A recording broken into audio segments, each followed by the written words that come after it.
If I were China, I would not be terribly worried about U.S. sanctions. I mean, really seriously. China's 4 times larger than the U.S. It's perfectly capable of doing without, at this stage, uh, practically anything the U.S. might be supplying to China. I will say the reason why, or a major reason why China has developed uh, into the largest economy in the world and the strongest industrial economy in the world by a very substantial margin, is that it did not follow the neoliberal prescriptions. Although there's a strong inroad of neoliberalism in Chinese academic thinking, the reality of Chinese policy so far has been largely pragmatic and has been largely oriented toward specific problems as they arose and that confronted the state in one way or another. And then that's sort of one step at a time and generally speaking, quite cautious. And that has been proved to serve China very well. And my sense is that what has happened in the US as a result of neoliberalism has been the effective destruction of the ability of the government in the United States to monitor, supervise, provide guidance, provide leadership for major technological initiatives. That you really have to have an independent capacity, the one that is not completely under the control of private companies, not and that is able to set a direction. It's what we had with the Manhattan Project, the space program, and a number of things in the middle of the 20th century were, in fact, considered to be, in fact, and earlier too, that even in the 19th century, these were things that government did and did quite capably. But all of that was wiped out in the last 40 years. So it's very hard for me to see that the U.S. is going to actually use these tools or be able to make these tools pay in an effective way. Countries which have maintained that sort of autonomous capacity to think about new technologies are in a much stronger position. If I were China, I would not be terribly worried about U.S. sanctions.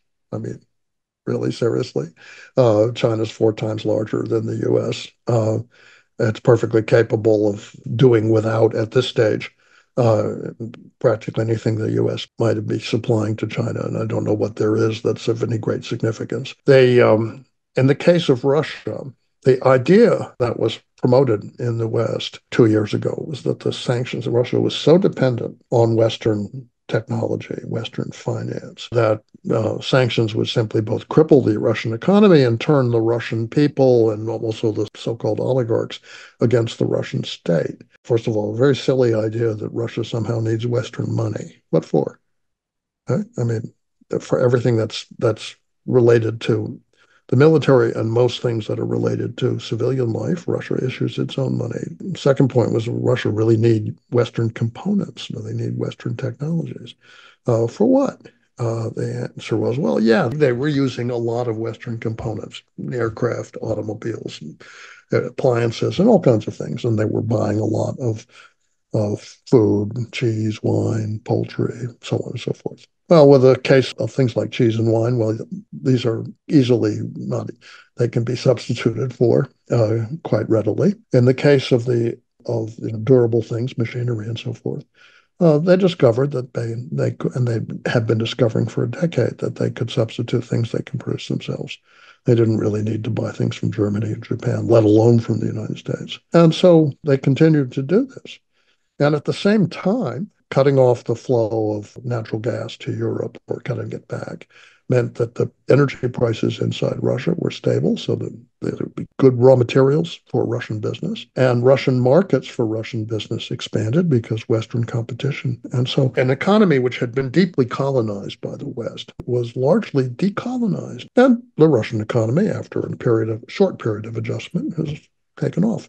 So the effect of sanctions on Russia was, in many ways, I've said, the equivalent of a gift, really. There were steps that the Russian government would not have taken on its own. They would not have kicked out Western firms. They would not have imposed capital controls. There were lots of things. The oligarchs didn't want to have to choose between Russia and the West, and the sanctions forced them to choose. Um, And all these things have worked to strengthen the Russian economy and weaken the European economy. So there is behind this idea of sanctions a certain amount of condescension about the capacity of Russia, China.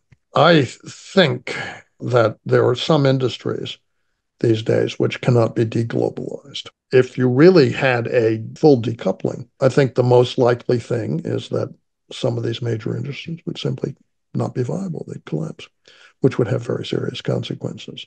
This you can see if you want to see a smaller scale of the same phenomenon. Think about what happened in Yugoslavia, which had an automobile industry. When the country broke up, the automobile industry collapsed because and that was also true when the Soviet Union broke up, and you had suddenly international borders, and certain kinds of activity simply fell apart because they couldn't be sustained. They were sustainable as a single unit, but they couldn't be sustainable across these kinds of frontiers. So the decoupling of the United States from China is going to have some consequences of that kind. And I hope it doesn't happen. I hope it can be forestalled, that sensible policies will prevail.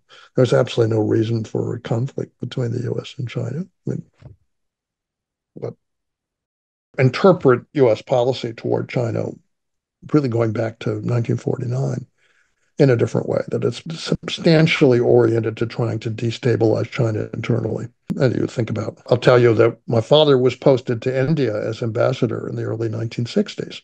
And at that time, the US, the CIA were dropping guerrilla units into Tibet to try and upset Chinese control over Tibet. That didn't succeed. And you think about Xinjiang or Hong Kong or Taiwan. These are all part and parcel.